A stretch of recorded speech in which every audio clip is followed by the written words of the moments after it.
अब सिराजुद्दौला का डर ये है कि कहीं वो बिहार में आ गया तो, अब बिहार उस समय बंगाल का हिस्सा था, कहीं वो बिहार में आ गया तो हम दो दो मोर्चे पे, एक तरफ अब्दाली से और एक तरफ ब्रिटिश से कैसे लड़ पाएंगे, बड़ा दिक्कत है। इसलिए एक को तो कम से कम सल्टाओ, इससे संधि करके हटाओ, ऐसा व्याख्या दिया जाता है। पता नहीं यह व्याख्या कितना हद तक सही है, मालूम किसी को नहीं है, लेकिन ऐसा प्रायः हिस्टोरियन व्याख्या देते हैं। ये समय समय पर अपडेट होते रहेंगे भाई, ये बात समझ लो। किसी भी क्षेत्र में अगर वो किसी खास समुदाय को, एक बड़े समुदाय को कह सकते हैं, बड़े सामाजिक स्तर पर, बड़े स्तर पर अगर तीव्रता पकड़ लेता है और बड़े सामाजिक, सामुदायिक या फिर कई लोगों को प्रभावित करता हो, उसको हम क्रांति कह सकते हैं।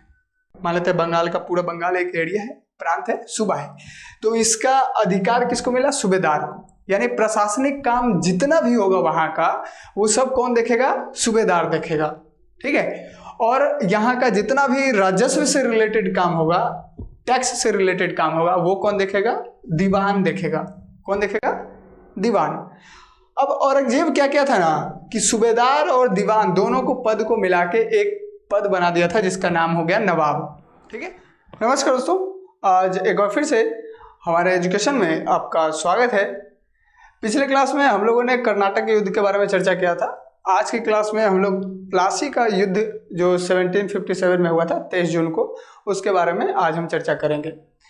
हम ये भी देखने का प्रयास करेंगे कि 17वीं सदी का व्यापारिक क्रांति से क्या मतलब है, या फिर 17वीं शताब्दी में जो भूमंडलीकरण हुआ, ग्लोबलाइजेशन हुआ या वैश्वीकरण बोलो, उससे क्या मतलब है।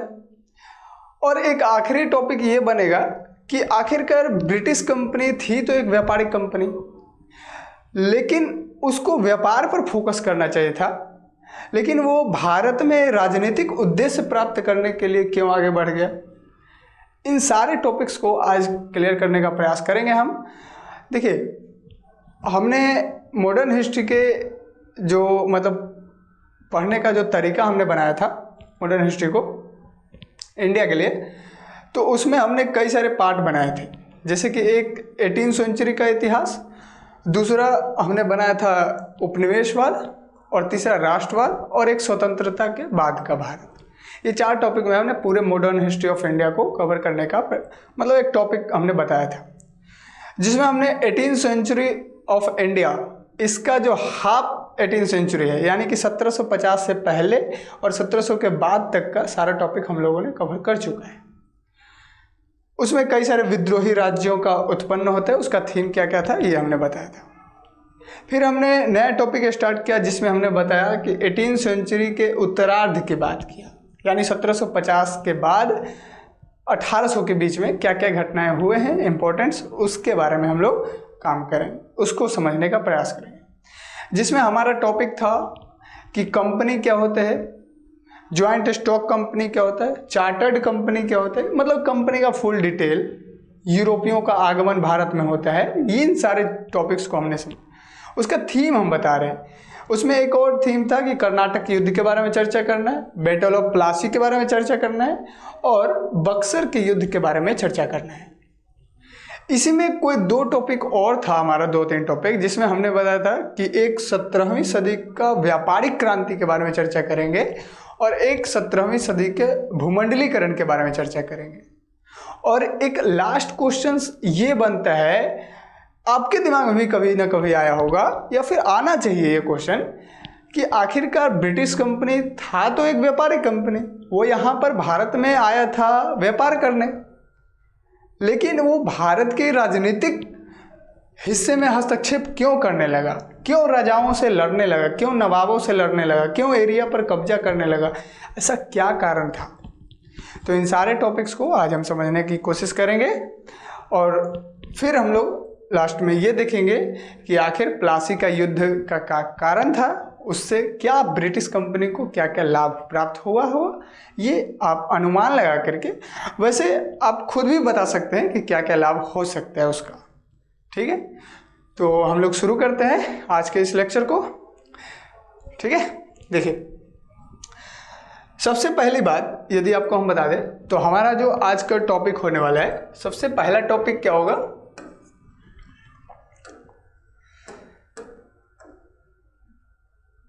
देखिए सबसे पहला टॉपिक ये होगा 17वीं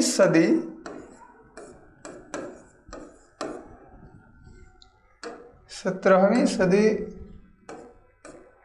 का व्यापारिक क्रांति।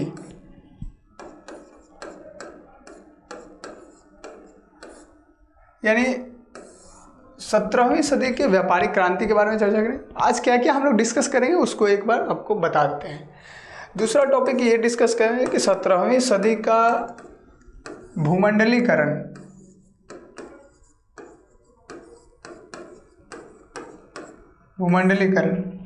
इससे क्या मतलब है। और तीसरा टॉपिक हम लोग सर्च करेंगे कि ब्रिटिश कंपनी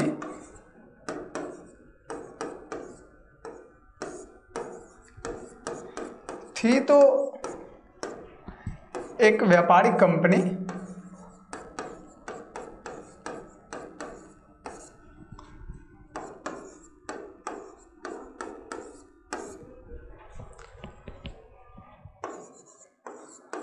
फिर क्यों भारत में राजनीतिक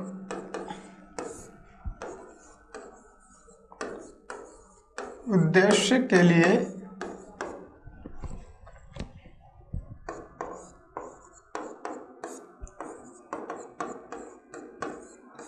आगे बढ़ी। देखिए ब्रिटिश कंपनी थी तो एक व्यापारिक कंपनी, फिर क्यों भारत में वो राजनीतिक उद्देश्य के लिए आगे बढ़ी, मतलब राजनीतिक हस्तक्षेप करने लगा। ये 3 टॉपिक हमारा डिस्कशन है और एक लास्ट टॉपिक और डिस्कस करेंगे आज ही के क्लास में। इसको कहते हैं बैटल ऑफ प्लासी, यानी प्लासी का युद्ध।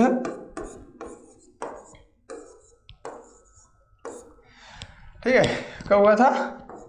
1757। ठीक है, ये 4 टॉपिक आज हम लोगों को क्लियर करना है। क्लियर है?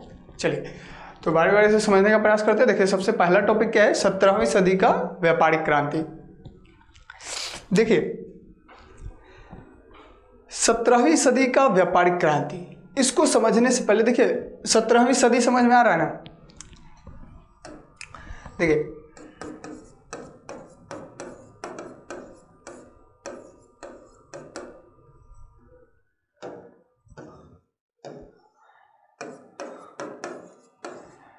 सत्रहवीं सदी, इसका मतलब क्या होता है कि 1600 से स्टार्ट हुआ और 1700 के बीच में। एक सदी का मतलब 100 साल की बात कर रहे हैं।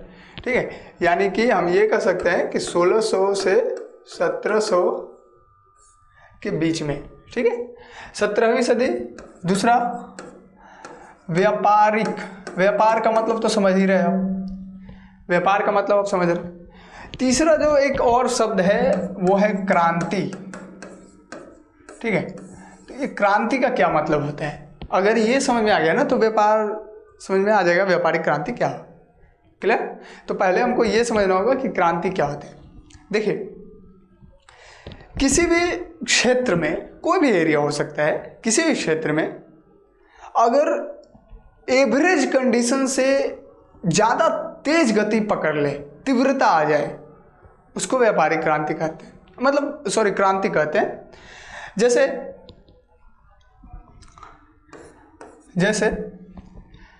अभी भारत में जो दूध उत्पादन करने का जो रेशियो है पूरे भारत में वो 40% है, या फिर मान लेते हैं 30% है। ठीक, 30% भारत में दूध उत्पादन होता है। एकाएक इस साल क्या हुआ है कि 70-80% से भी ऊपर दूध का उत्पादन होने लगा भारत में। तो एकाएक इतना ज़्यादा प्रोडक्शन किसी एक एरिया में, खास करके दूध में, तो जब इतना ज़्यादा प्रोडक्शन एकाएक होने लगे, इतना तीव्र गति से स्टार्ट हो जाए प्रोडक्शन, तो उसको हम कहेंगे कि ये दूध का क्रांति हो गया, दूध में क्रांति आ गया। इसको कहते हैं दुग्ध क्रांति। एक तो बात है। दूसरा हम कह सकते हैं, एक और एग्जाम्पल पकड़ते हैं। देखिए कोई चीज़ों को ना दैनिक जीवन से एग्जाम्पल से समझना बहुत आसान होता है। एक और एग्जाम्पल समझते हैं कि आज भारत में धान का जो प्रोडक्शन है पूरे भारत में, वो मान लेते हैं 40-50% के आसपास भारत में धान का जो उपज है इतना है। अब एकाएक इस साल क्या हुआ कि 85% से भी ऊपर धान का उपज हो गया। 85% से भी ज़्यादा धान का उपज हो जाना, इसका मतलब क्या हुआ कि इस साल धान को लेकर के क्रांति आ गया। धान में, गेहूं में, दाल में, कई सारे रबी फसल में अगर ऐसा इतना ज़्यादा तीव्रता पकड़ ले प्रोडक्शन में, स्पीड पकड़ ले उत्पादन में, तो उसको कहते हैं कि ये हरित क्रांति हो गया। ये प्रोडक्शन को लेकर के क्रांति हुआ है। उसी तरीके से अगर विचार में क्रांति हो जाए, सूचना में, इंफॉर्मेशन में क्रांति हो जाए, अभी हजारों किलोमीटर दूर कुछ ऐसा होते हैं, तुरंत हमारे पास या फिर आपके पास, आपके सोशल मीडिया प्लेटफॉर्म पर तुरंत उसका इन्फॉर्मेशन आपको मिल जाए, तो इसको क्या कहते हैं? इन्फॉर्मेशन का रिवॉल्यूशन हुआ, यानी सूचना का क्रांति हुआ। अभी तो ग्लोबलाइजेशन का दौर चल रहा है। क्या होता है ग्लोबलाइजेशन, अभी हम बताएंगे आपको, क्योंकि भूमंडलीकरण हमको समझाना भी है। तो पहले क्रांति के बारे में बात करते हैं। सूचना क्रांति होता है, औद्योगिक क्रांति होता है। अब औद्योगिक का मतलब क्या हुआ? इंडस्ट्री। एकाएक इस साल या फिर 1 साल, 2 साल, 3 साल के अंदर क्या हुआ है कि एकाएक जो है ना, या फिर 10-20 साल के अंदर एकाएक इतना ज़्यादा मतलब इंडस्ट्री खुल गया।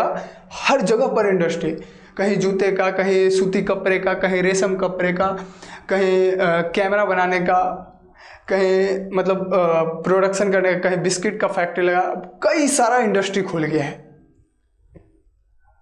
इसकी वजह से हम क्या कहते हैं कि ये इंडस्ट्री में रिवॉल्यूशन हो गया।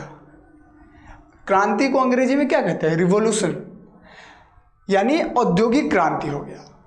उसी तरीके से अगर हम व्यापार में क्रांति कर दें, आज हम भारत से एक्सपोर्ट कर रहे हैं 10 टन, जो है मान लेते हैं 10 टन हमारा एक्सपोर्ट हो रहा है गेहूं आज के डेट। एक अनुमान बता रहे हैं, ऐसा है नहीं, ये फैक्ट मतलब सही नहीं है, लेकिन जो बता रहे हैं बस माना जा रहा है समझने के लिए। मान लेते हैं कि 10 टन गेहूं एक्सपोर्ट कर रहे हैं। एक्सपोर्ट का मतलब होता है भारत से कहीं और भेजना, और इंपोर्ट का मतलब होता है भारत में कहीं से लाना। ठीक है, तो 10 टन गेहूं एक्सपोर्ट कर रहे हैं।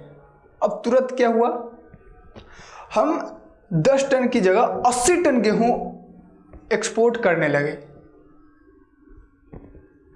80 टन गेहूं हम विदेशों में बेचने लगे, या विदेशी व्यापारी आकर के हमारे यहाँ से लेकर के जाने लगे, और उसके बदले में हमको जरूर मनी देंगे, पैसा देंगे, या उसके बदले में कुछ और देंगे, है ना। तो उतना इंपोर्ट भी होगा हमारे अंदर।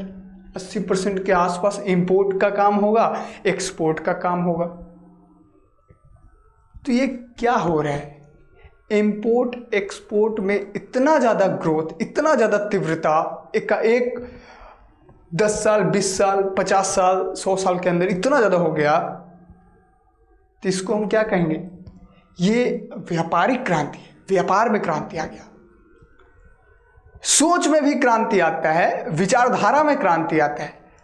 अब पूरे भारत के लोग एक ही विचार से, पूरा अभी के हिसाब से एक ही विचार से पूरा भारत एकदम जो है ना उस विचारधारा को मानने लगा, तो हम क्या कहेंगे? उस विचारधारा में क्रांति आ गई। तो क्रांति का मतलब समझा है, किसी भी क्षेत्र में अगर वो किसी खास समुदाय को, एक बड़े समुदाय को कह सकते हैं, बड़े सामाजिक स्तर पर, बड़े स्तर पर अगर तीव्रता पकड़ लेता है और बड़े सामाजिक, सामुदायिक या फिर कई लोगों को प्रभावित करता हो, उसको हम क्रांति कह सकते हैं।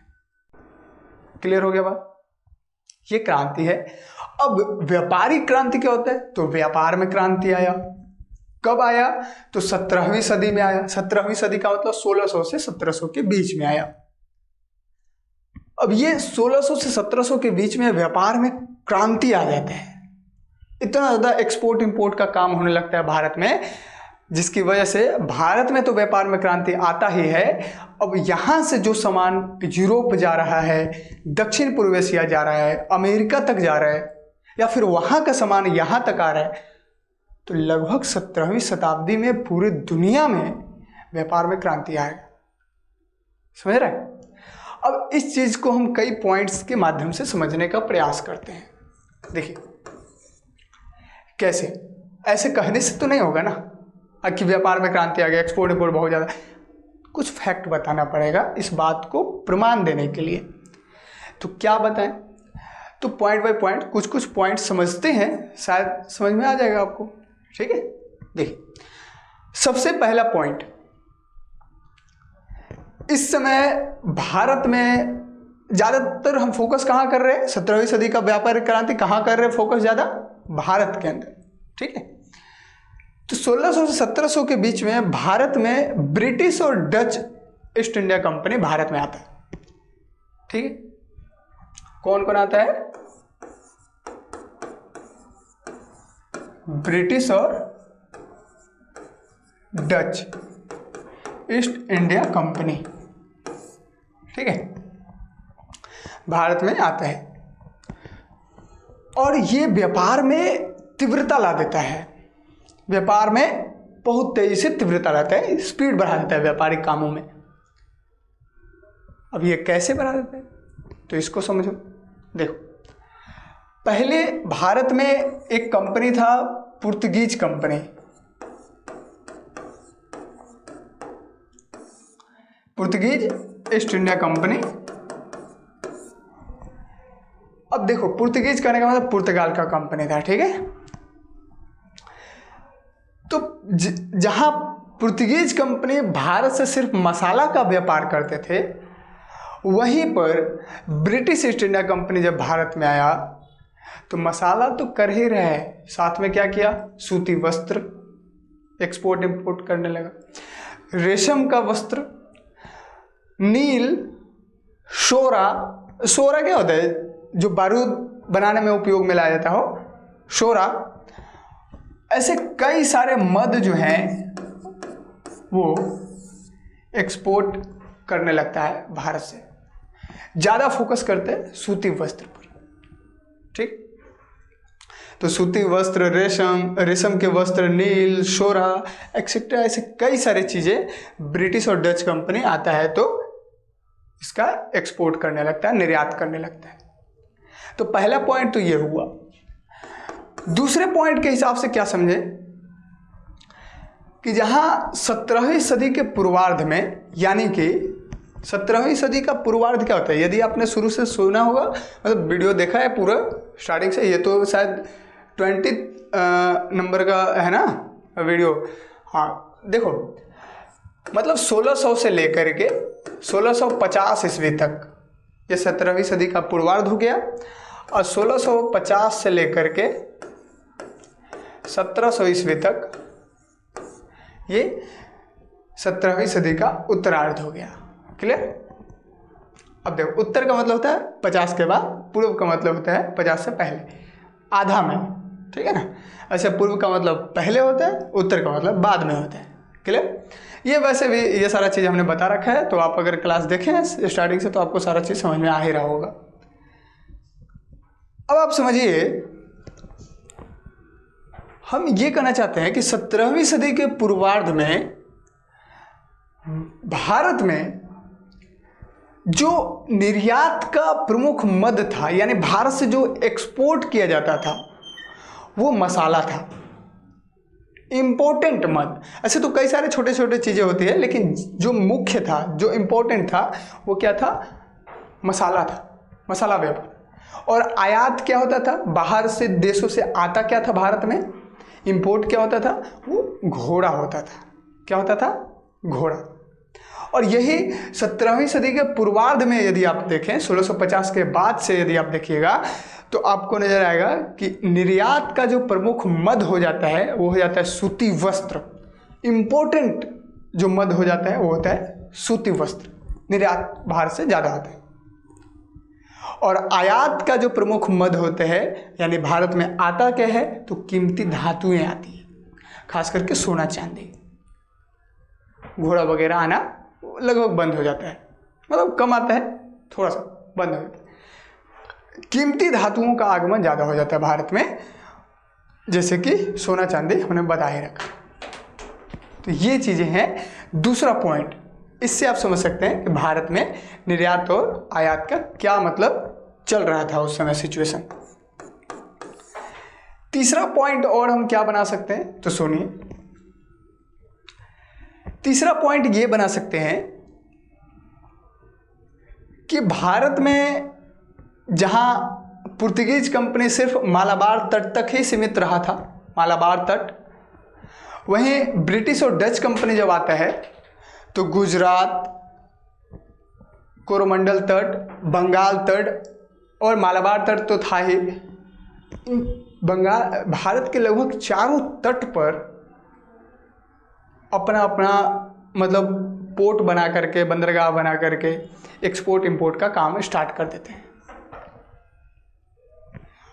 और यदि आपको हम दिखा दें इसका मतलब वो जगह, तो आप देख सकते हैं, देखिए ये है मालाबार तट वाला एरिया, ये है, ये गुजरात तट, ये कोरोमंडल तट और ये बंगाल तट, ठीक है। तो आप देख सकते हैं भारत के चारों जो इम्पोर्टेंट तट है, जो समुद्री किनारे हैं, वहाँ पर व्यापारिक जो किले वगैरह या फिर फैक्ट्रियाँ वगैरह अपना लगा रखा था। कौन? ब्रिटिश और डच कंपनी जब आया था तब। वैसे पुर्तगीज कंपनी यहीं पर सीमित था। तो जाहिर सी बात है, एक जगह से व्यापार करेंगे तो कम चीज़ों का निकासी होगा, और 4 जगहों से करेंगे तो ज़्यादा चीज़ों का निकासी होगा ना। तो ये चीज़ें जो है ना, ज़्यादा क्रांति में ज़्यादा इम्पोर्टेंट रोल अदा कर रहे हैं। तो एक तो ये हो गया पॉइंट। और एक पॉइंट यहाँ पर हम बना सकते हैं, 4 नंबर पॉइंट। इस पॉइंट के तहत हम क्या कर सकते हैं कि इस पॉइंट में 4 नंबर पॉइंट में हम कर सकते हैं कि ब्रिटिश कंपनी भारत के सूती वस्त्र का बाजार यूरोप में विस्तार कर रहा है, और डच कंपनी भारत के सूती वस्त्र का विस्तार दक्षिण पूर्व एशिया में कर रहे हैं। अब ये कैसे, तो आप यहाँ पर देख सकते हैं, इसी मैप में आपको हम दिखा सकते हैं कि वैसे यहाँ पर मैप तो नहीं दिख रहा, वो खास जो हम दिखाना चाह रहे थे, कोई बात नहीं। देखिए, जैसे ये है दक्षिण पूर्व एशिया, इधर ये सब इंडोनेशिया वगैरह जो देश है ना, उधर है, और यहाँ पर है, ये है यूरोप, ठीक है, यूरोप दक्षिण पूर्व एशिया। इधर अमेरिका भी, इधर आप देख सकते हैं इस वाले इलाके में, मतलब यूरोप के उधर। तो हम ये कहना चाहते हैं कि ब्रिटिश कंपनी और डच कंपनी मिलकर के क्या करते हैं, दोनों एरिया में भारत के वस्तुओं का विस्तार कर देता है, खास करके सूती वस्त्र का। अब कैसे, तो देखो, अब ब्रिटिश कंपनी गुजरात से, बंगाल से, यहाँ से कहाँ लेके जा रहा है, सूती वस्त्र लेकर के जा रहा है यूरोप में, और यूरोप में भारत का सूती वस्त्र वहाँ ले जाकर के बेच रहा है। बहुत बड़ा बाजार बना रखा है यूरोप में। कमा तो रहा है, ठीक है, ब्रिटिश कंपनी, लेकिन वस्तु कहाँ का है, भारत का। तो नाम कहाँ का होगा कि भारत का सूती वस्त्र है यहाँ, तो भारतीय वस्तुओं का बाजार बना रहा है ना, विस्तार कर रहा है बाजार, कहाँ पर, यूरोप में। और कोरोमंडल तट से क्या कर रहा है डच कंपनी कि यहाँ से सूती वस्त्र को यहाँ से ले रहा है, भारत से खरीद रहा है, दक्षिण पूर्व एशिया में ले जाकर के बेच रहा है, और उसके बदले में वहाँ से मसाला खरीद ले रहा है, और उस मसाले को फिर यूरोप में ले जाकर के बेच रहा है। तो भारत के वस्तुओं का बाजार यानी सूती वस्त्रों का विस्तार दक्षिण पूर्व एशिया में भी तो हो रहा है, जो डच कंपनी यहाँ से ले जाकर के वहाँ पर बेच रहे हैं। तो नाम किसका हो रहा है, भारत के वस्तुओं का। तो भारतीय वस्तुओं के बाजार का विस्तार दक्षिण पूर्व एशिया में कर रहा है डच कंपनी, और यूरोप में कर रहा है ब्रिटिश कंपनी। तो ये 4 पॉइंट है जिससे आप ये कह सकते हैं कि भारत में 17वीं सदी में व्यापारिक क्रांति आ गया था। ये टॉपिक क्लियर हो गया? ये टॉपिक समझ में आ गया? 17वीं सदी में भारत में व्यापारिक क्रांति आते हैं और इसके साथ साथ यूरोप और दक्षिण पूर्व एशिया जैसे अन्य देशों में भी आते हैं, लेकिन भारत का रोल यहाँ पर ज़्यादा आता है। क्लियर? ये समझ में आ गया बात? ये टॉपिक क्लियर हो गया? 17वीं सदी का व्यापारिक क्रांति क्या कह रहे हैं हम? क्लियर हो गया? अब समझते हैं दूसरा टॉपिक जिसको हमने बनाया था कि 17वीं सदी का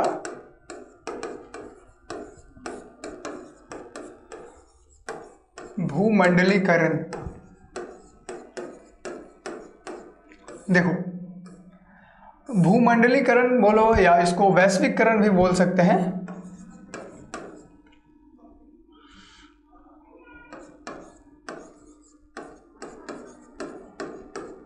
वैश्विकरण, अब भूमंडलीकरण बोलो या वैश्विकरण, दोनों एक ही बात है। तो देखो, अब 17वीं सदी में भूमंडलीकरण की बात कर रहे हैं। सबसे पहले भूमंडलीकरण होता क्या है इसको तो समझ ले। वैश्विकरण होता क्या है इसको समझते हैं। देखिए, भूमंडलीकरण या भूमंडल, भूमंडल का एकीकरण, यानी पूरा भूमि एक है। भाव क्या है? इमोशन क्या है? उस भाव को समझिए। पूरा भूमि, पूरा धरती क्या है? धरती पर जो भूमंडल है यानी स्थल वाला इलाका, वो पूरा एक है, एकीकरण। यहाँ से समझिए, बस शाब्दिक थोड़ा सा मतलब आपको समझाना चाहता है ताकि आपको सारा चीज़ समझ में आ जाए। ठीक है? वैश्वीकरण का मतलब क्या? पूरा विश्व एक है। ये थॉट, ये भाव आना चाहिए। अब आप समझिए, अगर हमारे घर में या फिर आपके घर में, अगर आपके घर में कोई भी लोग या फिर कोई भी चीज़ें अगर कुछ भी घटित होता है तो उसका आप पर प्रभाव पड़ेगा कि नहीं? पड़ेगा ना? जरूर पड़ेगा। यदि आपके घर में कुछ भी हो रहा है तो उसका इफेक्ट आपके ऊपर भी पड़ेगा, चाहे वो पॉजिटिव इफेक्ट हो या फिर नेगेटिव प्रभाव हो। क्लियर? अगर आपके घर में खुदा न खास्ता ऐसा कुछ हो जाता है कि इमरजेंसी घटनाएं आती है तो उसमें आप भी परेशान होंगे और जिसके ऊपर आए वो तो परेशान हो गए, तो असर तो होगा, प्रभाव तो पड़ेगा। क्लियर है? अपने घर की बात समझो बस खाली। ठीक है? उसी तरीके से अगर पूरे बिहार में या पूरे भारत में या पूरे यूपी में या पूरे तमिलनाडु में या बंगाल में अगर कुछ भी ऐसा होता है तो उसका असर वहाँ के जनता पर पड़ेगा कि नहीं? उसका असर वहाँ के नागरिकों पर पड़ेगा कि नहीं? पड़ेगा ना? क्यों पड़ेगा? क्योंकि वो उसका अपना देश है, वो उसका अपना राज्य है, अपना घर है, इसलिए उसका प्रभाव पड़ेगा उसके ऊपर। ठीक है? एग्जाम्पल के तौर पर समझिए कि अगर भारत में कोई भी बाहरी ताकत भारत में अटैक करता है, कहीं पर भी, तमिलनाडु में करे, बिहार में करे, या फिर गुजरात के पास करे, या बंगाल के बॉर्डर पर करे, कहीं पर भी अगर बाहरी ताकतें अटैक करता है तो उसका असर पूरे भारत पर देखने को मिलेगा। मिलेगा ना? अगर भारत में भोजन की कमी हो जाए तो उसका असर पूरे भारत के नागरिकों को झेलना पड़ेगा। सरकार तो झेलेगा ही, जो भूख के मारे मर रहे हैं वो तो झेलेगा ही, साथ में जो नहीं भी मर रहे वो भी झेलेगा, क्योंकि उसका वो परिवार है, उसका वो अपना है, अपना हिस्सा है। यही स्थिति, यही भाव ग्लोबलाइजेशन में चलता है, वैश्वीकरण में चलता है कि अगर दुनिया में कहीं भी कुछ भी हो रहा है उसका असर आपके ऊपर भी आएगा, उसका प्रभाव आपके ऊपर भी पड़ेगा, वो पॉजिटिव हो या फिर नेगेटिव हो। जैसे मान लेते हैं बहुत सारे फ़ोन अभी जो इंडिया मार्केट में फैला हुआ वो ज़्यादातर फ़ोन चाइना के, तो चाइना में बनी वस्तुओं का उपयोग हम इंडियंस कर रहे हैं। क्लियर? ये बोर्ड जो अमेरिका में बना है उसका उपयोग हम यहाँ पर इंडिया में कर रहे हैं। ऐसे कई सारे बोर्ड आप यहाँ इंडियंस कर रहे हैं उपयोग। हम जो फ़ोन यूज कर रहे हैं वो यूके में बना है, उसका उपयोग हम कर रहे हैं। जो कैमरा जो जापान में बना है उसका उपयोग हम कर रहे हैं। यही नहीं, आप इसका प्रत्यक्ष प्रमाण देख सकते हैं भूमंडलीकरण का कि चाइना में कोरोना वायरस डेवलप हुआ, वहाँ पर उत्पन्न हुआ, वहाँ से स्टार्ट हुआ और पूरी दुनिया में फैल गया। कारण क्या है? ग्लोबलाइजेशन। कारण क्या है? वैश्वीकरण। कारण क्या है? पूरा दुनिया एक माना जा रहा है। और ऐसा क्यों हुआ? तकनीक के ग्रोथ से हुआ, चाहे वो सूचना को लेकर के हो, चाहे ट्रैवल को लेकर के हो। एक चीज़ें दूसरी जगह पर उतने दूर से आ जा रहा है, इसका मतलब क्या है? ट्रैवल मतलब करने का जो व्यवस्था है, तकनीक है, वो बहुत ही हाई क्लास है। यही चीज़ हम बताना चाह रहे हैं कि भूमंडलीकरण का मतलब क्या है कि अमेरिका में जो वस्तुएं बन रही हैं, भारत में जो वस्तुएं बन रही हैं, उसका उपयोग यूरोप के लोग कर रहे हैं, उसका उपयोग भारत के लोग कर रहे हैं। उस समय 17वीं सदी का भूमंडलीकरण क्या कह रहा है कि 17वीं सदी में इतने सारे जहाज क्यों? अभी हमने बताया ना कि व्यापारिक क्रांति हुआ, उसमें किया क्या लोगों ने? जहाज लेकर के पश्चिम में आप देखो तो अमेरिका से लेकर के दक्षिण पूर्व एशिया में आप देखो तो इंडोनेशिया वगैरह, ये सारे इलाके मलक्का की खाड़ी तक, इन पूरे एरिया पर यूरोपीय जहाज तैर रहे हैं, ऐसे आप कह सकते हैं। और ये जहाज क्या कर रहे हैं? वहाँ की वस्तुओं को यहाँ ला रहा है, यहाँ की वस्तुओं को वहाँ ला रहा है, वहाँ की वस्तुओं को वहाँ दे रहे हैं। मतलब अगर अमेरिका में कोई चीज़ें, अमेरिका में कीमती धातुओं का प्रोडक्शन हुआ, वहाँ से कीमती धातुओं को निकाला गया खदान से, तो वो यूरोप तो गया है, यूरोप के बाद फिर इंडिया में आ जाता है। कारण क्या है? इंडिया के वस्तुओं का जो एक्सपोर्ट करना है वो यूरोप में करना है। अब इंडिया के वस्तुओं को कोई लेकर के जाएगा तो बदले में कुछ तो देगा, तो कीमती धातुएं दिया। वो कीमती धातुएं कहाँ से लेकर के आए थे? यूरोप में था क्या? नहीं था, अमेरिका से लेकर के आए। अमेरिका से अपने यहाँ लेकर गया, अपने यहाँ से हमारे यहाँ छोड़ के चले गए, फिर बाद में आए, हम पर शासन किया और फिर हमारा सामान लेकर के फिर भाग गए। फिर भी अभी गरीब, क्या ही करें। तो ये भूमंडलीकरण का ये मतलब है, वैश्वीकरण का ये सेंस है कि, और उस समय 17वीं शताब्दी में तो आप कह सकते हैं कि वैसे देखो टाइम तो लगता ही था। अभी जितना जल्दी वहाँ से यहाँ सामान आ जाता है, सूचना आ जाता है, उस समय वैसा नहीं था, टाइम तो लगता था। लेकिन फिर भी जहाज में बेहतर किस्म के जहाज आने लगे, मानचित्र का विकास हुआ, दिक्सूचक यंत्र हुआ, यानी कंपास बना। तो इन सारी चीज़ों से डायरेक्शन भटकना मतलब थोड़ा कम हो गया। वैसे बहुत ज़्यादा डायरेक्शन भटक जाते थे लोग समुद्रों में। अब मानचित्र है, दिशा सूचक यंत्र है, तो इससे क्या हुआ कि भटकाव कम है, तो जल्दी पहुंचेंगे। ऊपर से जहाज में अपडेट हो रहा है तो और जल्दी पहुंचेंगे। ये भूमंडलीकरण का ये हिस्सा है। समझा गया भूमंडलीकरण या वैश्वीकरण क्या होता है? क्लियर? चलिए तो आगे अब समझते हैं हम लोग अगला टॉपिक। अगला टॉपिक क्या है? तो अगला टॉपिक ये है हमारा, ये टॉपिक भी क्लियर? अगला, हाँ, यदि आपको इन सारे टॉपिक्स में कुछ दिक्कत हो तो आप जरूर हमें बताइएगा, उसका अगली क्लास में हम आपको अपडेट्स दे देंगे, ठीक है ना? तो आप जरूर बताइएगा अगर कोई दिक्कत हो तो, ठीक है? वैसे हम तो कोशिश करते हैं कि अच्छी तरीके से आपको समझा दें, यदि दिक्कत हो तो आप जरूर बताइएगा। चलिए अगला टॉपिक हमारा क्या है? अगला टॉपिक ये है, लिखना क्या है यहीं पर समझ लेते हैं ना। देखो अगला टॉपिक ये है ना कि ब्रिटिश कंपनी थी तो एक व्यापारिक कंपनी, तो फिर वो भारत में राजनीतिक उद्देश्य प्राप्त करने के लिए क्यों आगे बढ़ गई? यानी भारत के राजनीतिक मामलों में क्यों हस्तक्षेप कर रही है भाई? वो तो व्यापारिक कंपनी है ना, व्यापार करो, जाओ सामान खरीदो बेचो जाओ।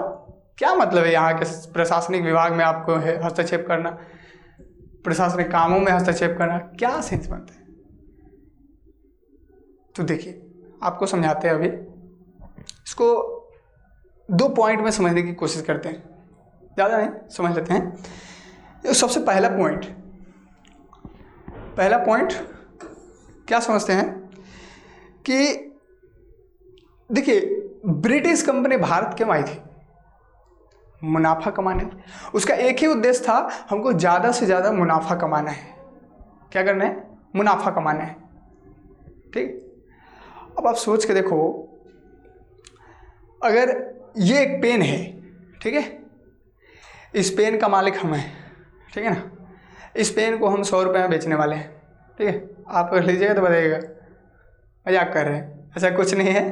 तो देखिए, इस पेन का कीमत कितना हमने रखा? 100 रुपया, क्योंकि इसका प्रोडक्शन हमने किया। वैसे किया नहीं है, हमने प्रोडक्शन नहीं किया, लेकिन बता रहे हैं, ठीक है ना, थोड़ा सा चलता है। देखिए, ये क्या है? एक पेन है, इसका प्रोडक्शन हमने किया, हम बोल रहे हैं ये 100 रुपये में हम बेचेंगे भाई। इधर से एक ब्रिटिश कंपनी आया, बोला भैया 100 रुपया लो, हमको दे दो।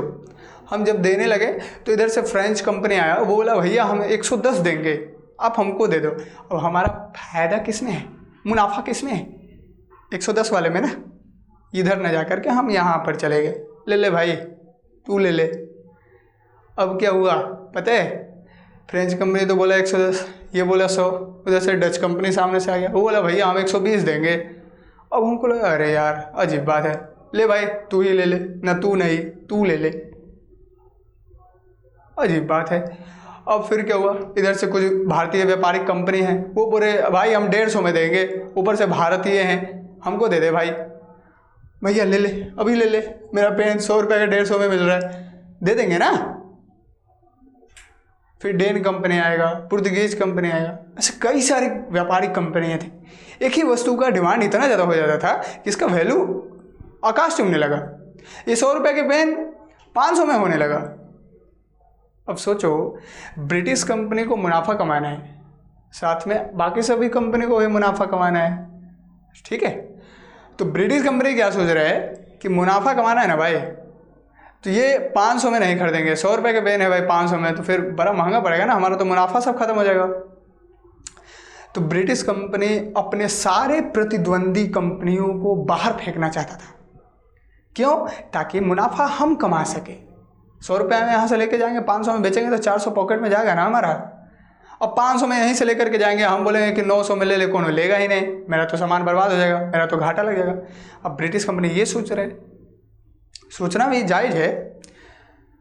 तो अब ब्रिटिश कंपनी क्या चाह रहा है कि बाकी सारे जितने भी कंपनी है ना हमारे, वो सब भाग जाए यहाँ से, किसी भी तरीके से भगाने की सोच रहे हैं कि अपना जितना भी कंपटीटर है कंपनी, वो सबको भगा दो। जितना भी मतलब कंपटीशन में है हमारा कंपनी, वो सबको भगाओ यहाँ से मार के, ताकि इस पेन को खाली खरीदने वाले एक हम सिंगल पीस रहें। तो हम बोलेंगे, ये बोल रहे 100 रुपये में, हम बोल रहे 100 रुपये में, तो ब्रिटिश कंपनी बोलेगा भैया 50 में देना है तो दो, न तो हम जा रहे हैं। लेने वाला एक ही है, क्या करेंगे? अपना सामान बर्बाद करेंगे, दे देंगे 50 में। समझ आ रहा बात? तो ब्रिटिश कंपनी को कितना ज़्यादा मुनाफा होगा, समझ रहे हैं? बहुत ज़्यादा मुनाफा होगा। तो इसके लिए ब्रिटिश कंपनी क्या चाहेगा कि हमारे सारे प्रतिद्वंदी कंपनी बाहर भाग जाए। अब वो कैसे भागेगा? तो इसके लिए ब्रिटिश कंपनी को यहाँ के राजनीतिक शक्ति प्राप्त होना चाहिए। भारत में ब्रिटिश कंपनी को अगर पॉलिटिकल पावर मिल जाता है तो वो बाकी सब कंपनियों को भगा सकता है। समझ रहे बात? और उसके लिए पॉलिटिकल पावर लेने के लिए वो चाहे तो उसके मन का नवाब बैठे गद्दी पर, या उसके मन का शासक रहे, या ब्रिटिश कंपनी जो बोले वो नवाब माने और शासक मानेगा, तभी क्या हो सकता है कि ब्रिटिश कंपनी का मुनाफा ज़्यादा हो सकता है, वो अदर कंपनी को भगा सकता है। सिंपल सी बात है ना। पहला पॉइंट तो यह हुआ, उसका राजनीतिक हस्तक्षेप करने के लिए वो राजनीतिक मामला में घुस गया ताकि हमको मुनाफा ज़्यादा मिले। तो पहला पॉइंट समझ में आ गया बात, मुनाफा ज़्यादा कमाना है भाई, तो इसके लिए ये करना होगा। दूसरा पॉइंट क्या होगा? अब दूसरा पॉइंट आप समझिए। दूसरा पॉइंट ये होगा कि भाई यहाँ का सामान है, मान लो ये भारत का पेन है, ठीक है, ब्रिटिश कंपनी आया लेने, तो हम क्या कहेंगे भैया ले ले और बदले में कुछ दे दे। तो आप ब्रिटिश कंपनी क्या देगा हमको? कीमती धातुएं देगी, कई सारे पैसे वगैरह देंगे, यही सब देंगे ना, मुद्रा जो भी देना हो देगा। उसमें सोने चांदी देते थे, तो हम सोने चांदी लेंगे।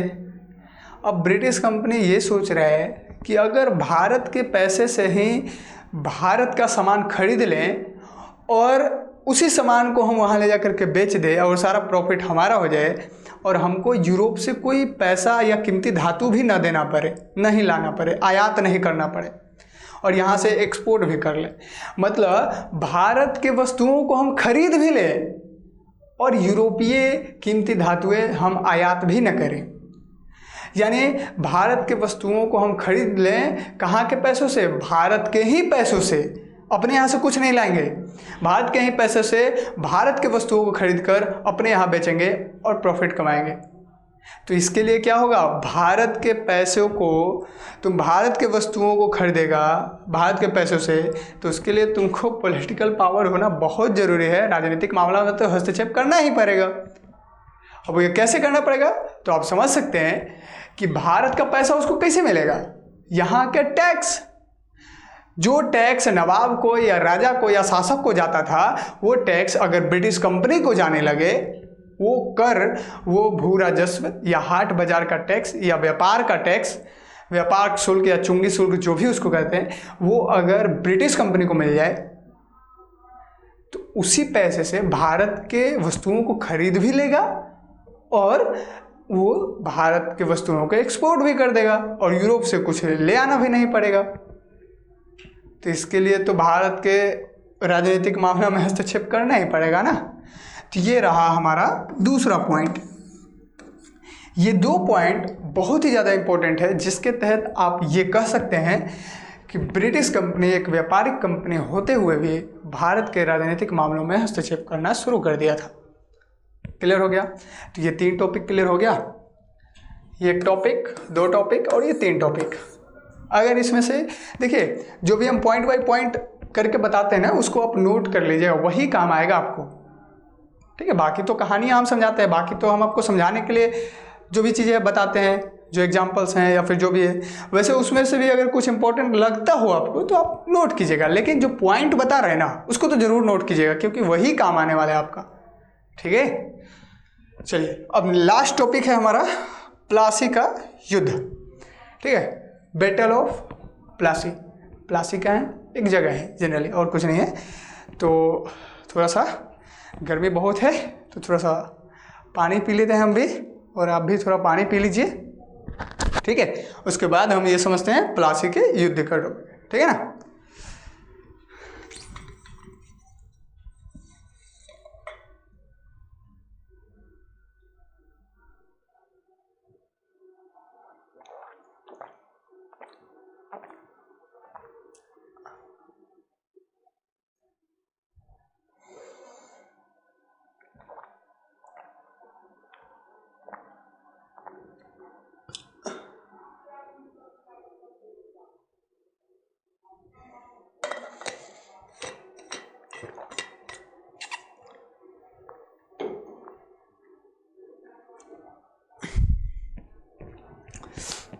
देखिए, तो पी लिए पानी, आप भी पी लीजिए, गर्मी बहुत ज़्यादा है, क्या करें।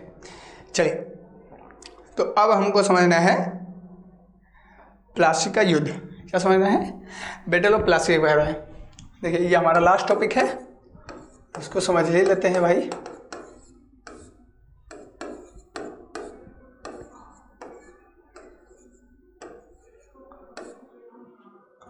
कब हुआ?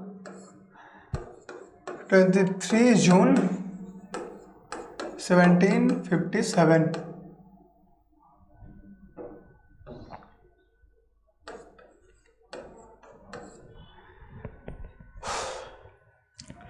चलिए, तो अब थोड़ा सा आपको याद करना पड़ेगा। पता है क्या क्या याद करना पड़ेगा? यदि आपने वो स्टार्टिंग का क्लास किया होगा तो पता नहीं कौन सा क्लास है वो, लेकिन उसमें हमने बताया शुरुआत के क्लास में कि बंगाल स्वतंत्र शासक बनता है, मुगल साम्राज्य को मतलब चुनौती, मुगल साम्राज्य से हट करके स्वतंत्र कर लेता है बंगाल को। तो वो थोड़ा सा आपको रिकॉल करना पड़ेगा। ठीक है ना, तभी आपको समझ में आएगा। वैसे देखिए, आपको याद हो तो भी, नहीं याद हो तो भी हमको तो बताना है भाई। ठीक है ना, वैसे याद रहेगा तो आप ही का फायदा है, इसमें हमारा क्या है ना। तो देखिए ये फिगर आपको शायद दिख रहा होगा। तो यहाँ से हम समझने स्टार्ट करते हैं। देखिए सबसे पहली चीज, भारत में किसका शासन था? इस पूरे इलाके पर किसका शासन था? ये बंगाल वाला पूरा इलाका था भाई। किसका शासन था? मुगल वंश का। ठीक है ना, ये हमने बताया था। और देखो मुगल वंश का स्थापना किसने किया था? तो बाबर इस रास्ते से आया और भारत में 1526 में इब्राहिम लोदी का शासन चल रहा था, उसको मारा युद्ध में। पानीपत का प्रथम युद्ध हुआ था, वो 1526 में मार के उसको हटाया, मुगल वंश का स्थापना कर दिया भारत। क्लियर? बाबर के बाद आया हुमायूं के बाद आया अकबर, उसके बाद जहांगीर, फिर शाहजहां, फिर औरंगजेब। और औरंगजेब का मृत्यु यानी डेथ हो जाता है 1707 ईस्वी में। कब हो जाता है? 1707 ईस्वी में औरंगजेब का डेथ हो जाता है। वहीं से मुगल साम्राज्य का मतलब विघटन होना शुरू हो जाता है। अब देखो मुगल साम्राज्य में कई सारा प्रांत था, सूबा था। यह है अवध, यह है बंगाल, ठीक है, यह है कर्नाटक वाला, तो ये इलाका है निजाम का, ये सब इलाका, ठीक है, इस तरीके से ये निजाम का इलाका, हैदराबाद। फिर ये सारा इलाका किसका था? पंजाब वाले इलाका, दिल्ली के साइड में, ये सब किसका इलाका है? मुगल साम्राज्य का। ये सारा इलाका उस समय मुगल साम्राज्य का था। लेकिन सब क्या करने लगे?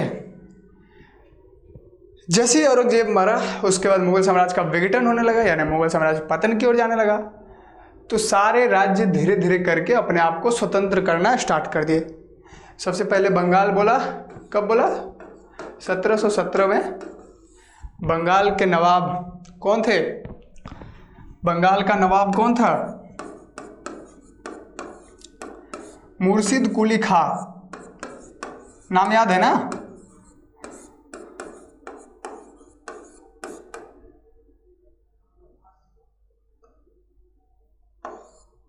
मुर्शिद कुली खान।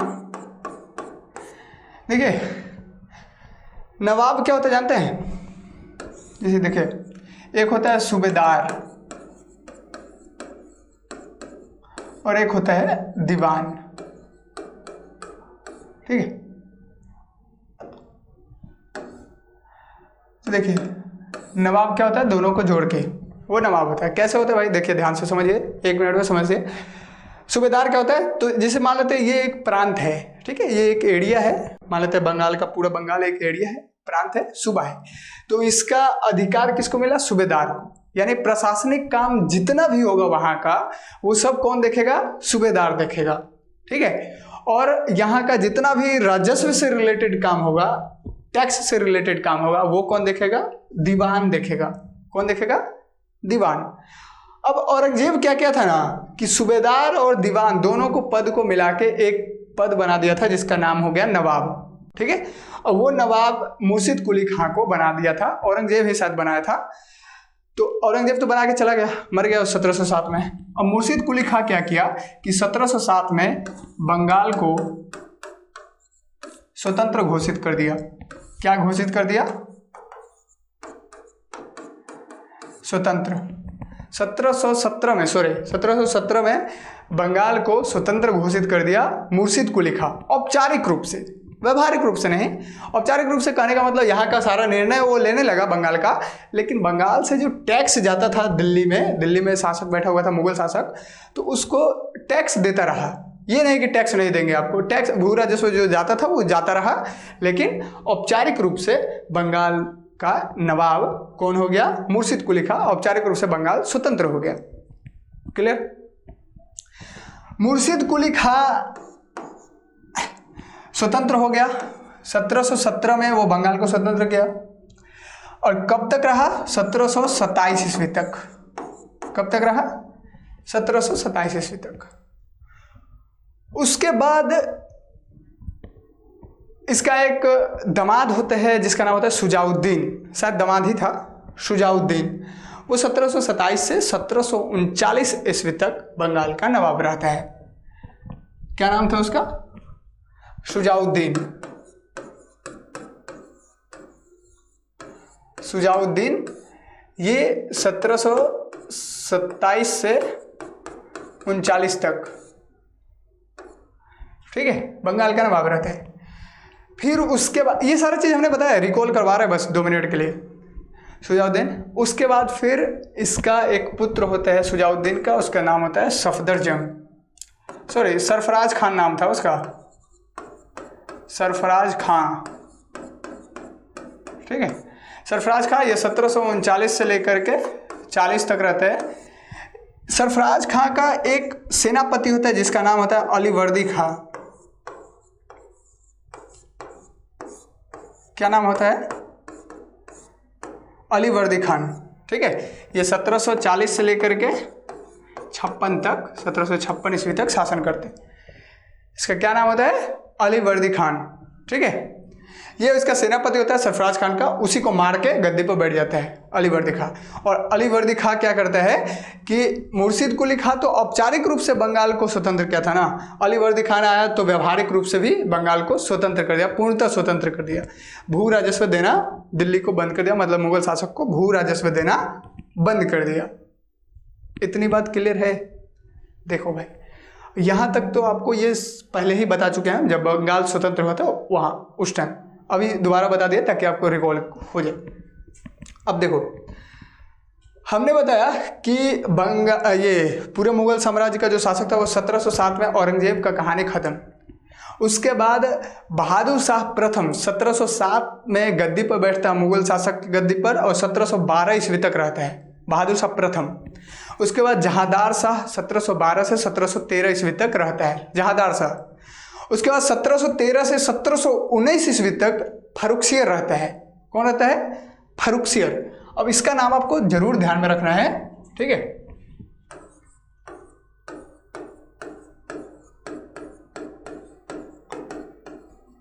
फर्रुखसियर ये कब रहता है? 1713 से 19 तक मुगल शासक का मुगल शासक बनता है, मुगल साम्राज्य का शासक फर्रुखसियर। और 1719 से 48 ईस्वी तक कौन रहता है? रंगीला। ठीक है, इसका पूरा नाम है मोहम्मद शाह रंगीला। ये मुगल शासक रहता है, इसका पूरा नाम क्या है? मोहम्मद शाह रंगीला। और 48 के बाद से कौन रहता है? 1748 के बाद से 54 ईस्वी तक रहता है कौन? आलमगीर। सॉरी, आलमगीर नहीं होता है भाई,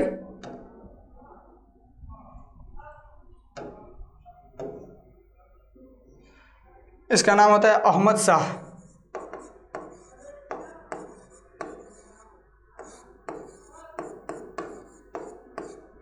अहमद शाह 1748 से 54 ईस्वी तक, और 1754 से 59 तक यानी 5 साल फिर कौन रहता है?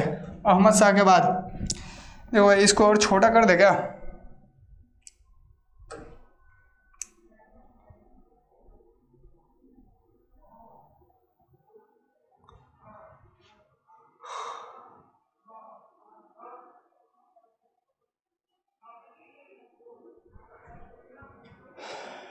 देखो भाई, अहमद शाह, और उसके बाद 1754 ईस्वी से 1759 ईस्वी तक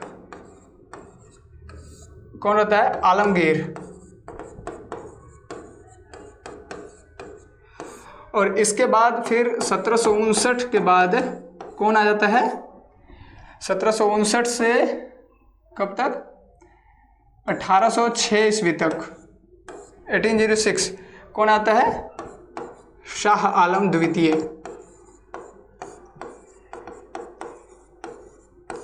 शाह आलम द्वितीय आलमगीर का बेटा होता है वो। ठीक है, ये मुगल बादशाह का ये चीज़ें बता दिया हमने, ठीक है ना।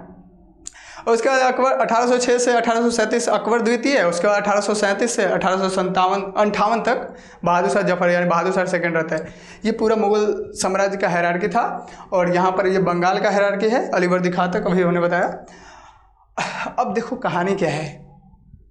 ये सारा चीज़ ये चीज़ें अगर आपको पता है ना, तो एक चीज़ और समझो।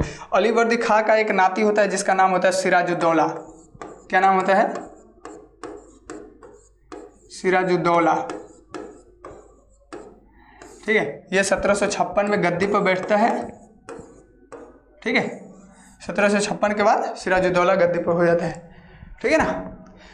चलो बंगाल के गद्दी पर, ठीक है। इसका एक नाती है ये सिराजुद्दौला। अब इतना चीज़ अगर आपको ध्यान में है, ये सारा चीज़, तो बस कुछ बात नहीं है, सारा चीज़ क्लियर हो जाएगा। कैसे, देखिए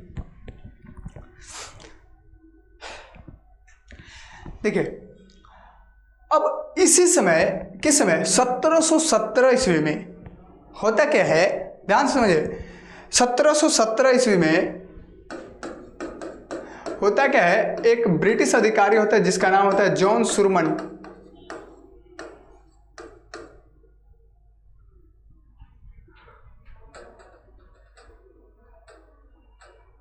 क्या नाम है उसका, जॉन सुरमन। ये ब्रिटिश अधिकारी होता है जॉन सुरमन। इसने क्या किया, फर्रुखसियर के दरबार में, देखो 1717, उस मुगल शासक कौन है, फर्रुखसियर, उसके दरबार में पहुंचता है और फर्रुखसियर से विनती करता है कि शासक महाराज हमें चुंगी मुक्त व्यापार करने की अनुमति दे दें। कंपनी को, जनरली कंपनी की तरफ से जाता है, ब्रिटिश कंपनी की तरफ से, और फर्रुखसियर से ये उम्मीद रखता है कि, मतलब फर्रुखसियर से ये मतलब आग्रह करता है कि शासक जो भी था फर्रुखसियर कि महाराज हमें जो है आप बंगाल में चुंगी मुक्त, मतलब कंपनी में बंगाल का जो मतलब व्यापार है उसके लिए चुंगी मुक्त कर दीजिए हमको। चुंगी मुक्त कहने का मतलब ये हुआ कि अगर हम बंगाल में कोई भी सामान बाहरी देश से ला रहे हैं या यहाँ से कोई भी सामान बाहरी देश में भेज रहे हैं, वो कंपनी का सामान अगर होगा तो आप हमें उस पर टैक्स नहीं लीजिएगा, ठीक है। यानी ये चुंगी मुक्त,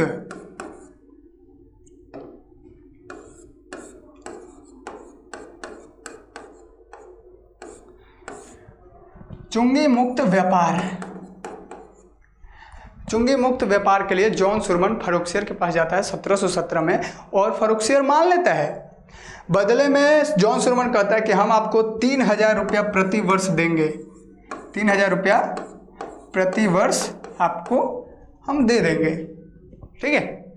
1717 में जाता है भाई फर्रुखसियर के पास जॉन सुरमन और चुंगी मुक्त व्यापार के लिए अप्लाई करता है आवेदन, और फर्रुखसियर उसको पास कर देते हैं। बोलते हैं ठीक है चलो कोई बात नहीं, जाओ, लेकिन सिर्फ कंपनी का व्यापार करना है, अपना नहीं, पर्सनल नहीं, ठीक है। तो इतनी बात क्लियर हो गया। अब देखो, अब 1717 में ही बंगाल को स्वतंत्र किया मुर्शिद कुली खां। मुर्शिद कुली खां बंगाल का नवाब बना हुआ है और वो स्वतंत्र कर दिया है।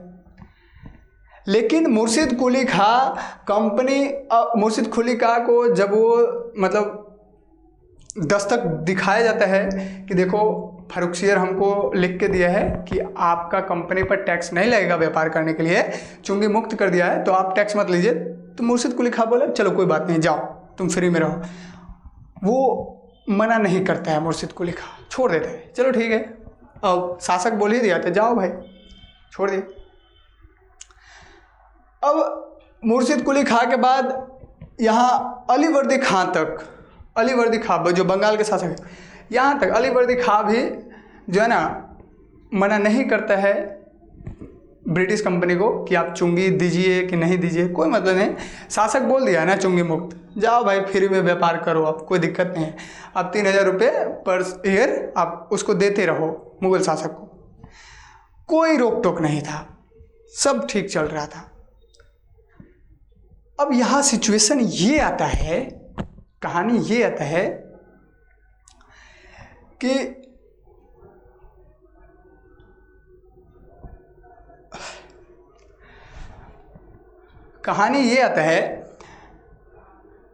कि ये लोग जो ब्रिटिश कंपनी के जो अधिकारी है वो दस्तक का दुरुपयोग करने लगते हैं।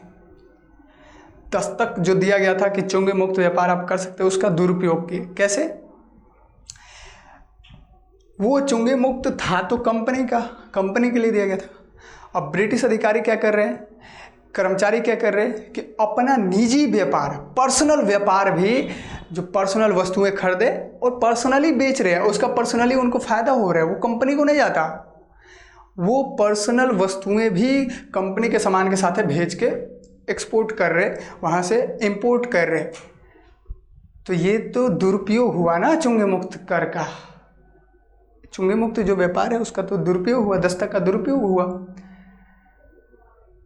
तब यहाँ के नवाब या फिर कहीं के भी जो नवाब हैं, मतलब बंगाल के नवाब, उन्होंने बोला कि आपको मुग़ल शासक ने कंपनी के लिए चुंगी मुक्त किया है, ना कि आपके लिए।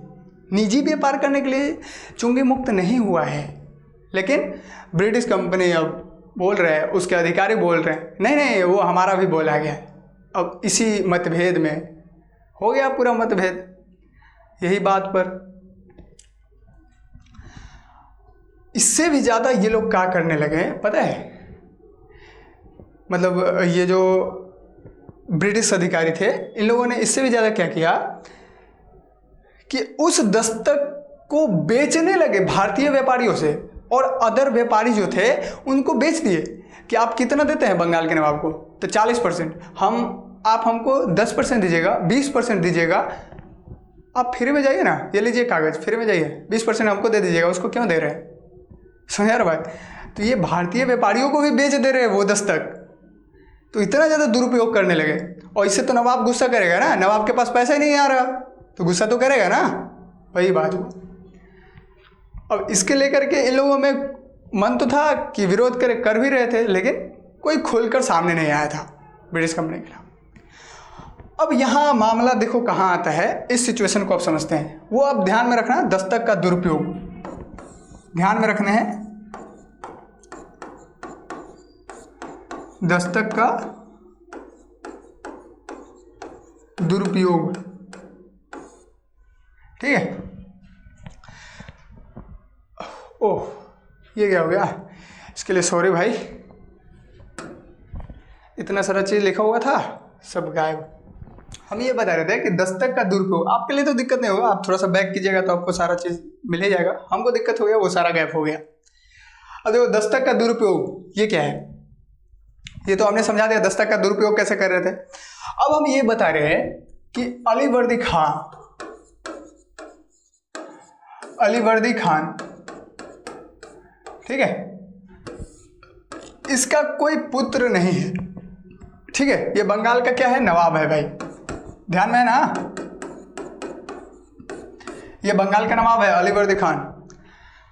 अब इसका कोई पुत्र नहीं है, 3 बेटी है, ठीक है। एक बड़ी बेटी है जिसका नाम है घसीटी बेगम, ठीक है, क्या नाम है उसका, घसीटी बेगम। बड़ी बेटी का नाम है, वैसे ये सब जरूरत तो नहीं है आपको, लेकिन ध्यान में रखना, घसीटी बेगम। और ये ढाका का डिप्टी नवाब की पत्नी है, यानी अलीवर्दी खान अपनी बड़ी बेटी को ढाका के, जो भी बांग्लादेश में है ढाका, तो उसमें बंगाल का हिस्सा था ना ढाका, तो ढाका के डिप्टी नवाब की पत्नी है, ठीक है। ये विधवा हो चुकी है, इसका पति मर चुका है इस समय। किस समय की बात कर रहे हैं, लगभग 1755-56 की बात है, ठीक है। अब एग्जैक्ट कैसे बताया, यही रेंज है, ठीक है। ये विधवा हो चुकी है, इसका नाम है क्या, घसीट बेगम, बड़ी बेटी। अब ये देखिए अलीवर्दी खान को कोई पुत्र तो है नहीं, तो घसीटी बेगम का पति भी मर चुका है, तो ये अपने मंत्री बोलो, मैनेजर बोलो या जो बोलो, उसके सपोर्ट से, उसका नाम है राज बल्लभ, ठीक है, राज बल्लभ के सपोर्ट से चाहता है कि हम बंगाल के नवाबी को प्राप्त कर लें, यानी सत्ता को कब्जा करने की कोशिश करता है घसीटी बेगम अपने मैनेजर्स के सपोर्ट के साथ, ठीक है। अब इसका एक और बेटी है जो पूर्णिया के डिप्टी गवर्नर की पत्नी है। कहाँ के, पूर्णिया, अभी जो बिहार में, बिहार का एक जिला है, पूर्णिया के डिप्टी गवर्नर की पत्नी है इसका एक और बेटी अलीवर्दी खान का, और वो बेटी और दामाद दोनों मर चुका है, लेकिन उसका एक बेटा है जिसका नाम है शौकत जंग। क्या नाम है, शौकत जंग, ठीक है, मंझली बेटी का बेटा है शौकत जंग। अब ये चाह रहा है कि बंगाल के नवाबी हमको मिल जाए, क्योंकि बंगाल समृद्ध क्षेत्र है ना, बहुत ज़्यादा संसाधन है ना, इसलिए तो शौकत जंग चाह रहा है कि बंगाल के नवाबी हमको मिल जाए, घसीटी बेगम चाह रही है कि हमको मिल जाए। और अली वर्दी खान का छोटी बेटी है और उसका एक बेटा है जिसका नाम है सिराजुद्दौला।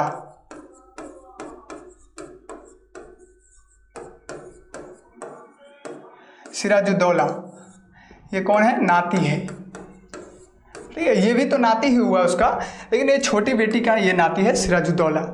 और सिराजुद्दौला बचपन से ही अली वर्दी खान के पास रह गया है, अपने नाना के पास रहा सिराजुद्दौला बचपन से ही। अली वर्दी खान का भी ये मतलब विचार है, ये ऐसा सोच है, जो भी है वो चाहता है अली वर्दी खान कि हमारे मरने के बाद बंगाल का नवाब सिराजुद्दौला ही बने। बचपन से रह गया, बेटा जैसा है इसी को बनाते हैं, वैसे भी नाती है।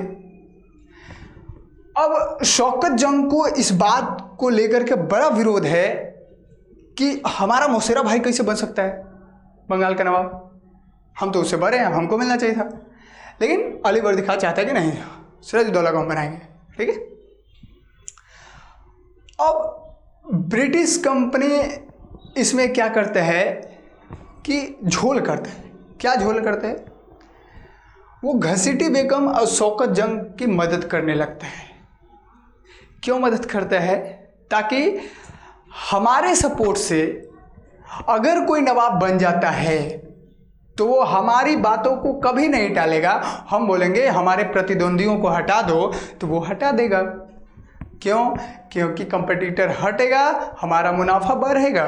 अब कंपनी क्या चाह रहा है? यही ना, कंपनी का तो एक बेसिक सा रूल है, डिवाइड एंड रूल, ठीक है ना, फूट डालो राज करो। अब वो चाह रहा है क्या कि इन दोनों को सपोर्ट करते हैं, इन दोनों में से कोई भी नवाब बन जाए बंगाल का, हमारा बात तो टालेगा नहीं, क्योंकि हम सपोर्ट किए हैं।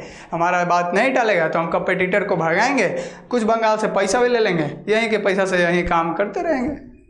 मुनाफा देख रहा ब्रिटिश कंपनी। अब ये तीनों मिल करके एक ब्रिटिश कंपनी भी इसमें ऐड कर लो, ब्रिटिश कंपनी। अब ये तीनों मिल करके क्या कर रहे हैं कि चाह रहा है, कोशिश कर रहा है, भरपूर कोशिश कर रहा है कि सिराजुद्दौला बंगाल का नवाब न बने। लेकिन इन तीनों को के चाह पर पानी फिर जाता है। बड़ा दुख हुआ। अब सिराजुद्दौला नवाब बन ही जाता है। अब सिराजुद्दौला पहले से ही गुस्सा है ब्रिटिश कंपनी पर, ब्रिटिश कंपनी के अधिकारियों पर। यार हमारे अपने, ये तो अपना का लड़ाई था, तू बाहर वाला कौन होता है भाई आने वाला? तो पूर्वाग्रह से तो पहले ही से ग्रस्त था। अब इसी समय देखो 1756 में सिराजुद्दौला क्या होता है, 1756 में बंगाल का नवाब बनता है। और इसी समय 1756 में आप याद करो, हमने बताया था पिछली क्लास में, सप्तवर्षीय युद्ध होने वाला है।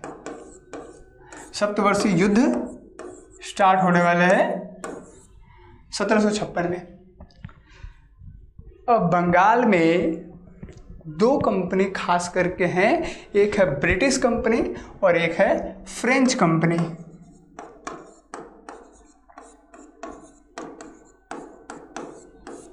ठीक है, एक ब्रिटिश कंपनी, एक फ्रेंच कंपनी।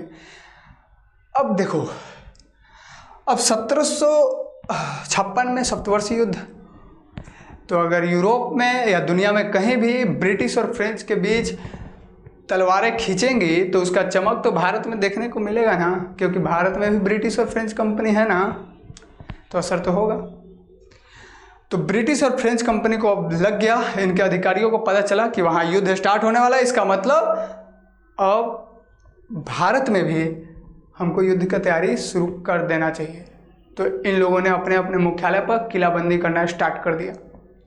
ठीक है, तो ब्रिटिश कंपनी का जो मुख्यालय था उसका नाम क्या था? देखो यहाँ पर लिखते हैं, ब्रिटिश कंपनी का जो मतलब मुख्यालय था उसका नाम था fort William.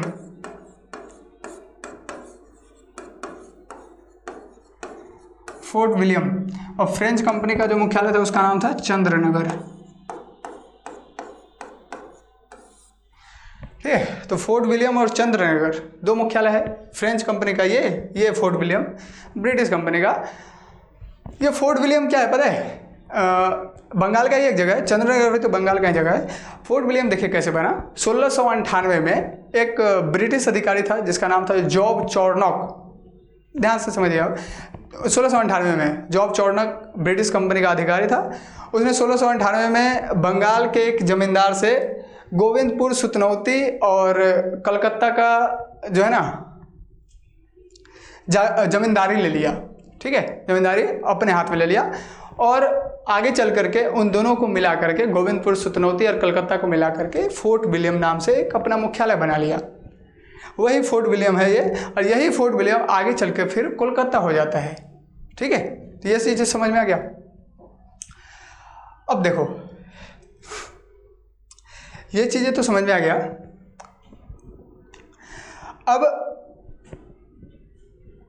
British company fort William पर किलेबंदी कर रहे हैं, फ्रेंच कंपनी चंद्रनगर पर किलेबंदी स्टार्ट कर दिया।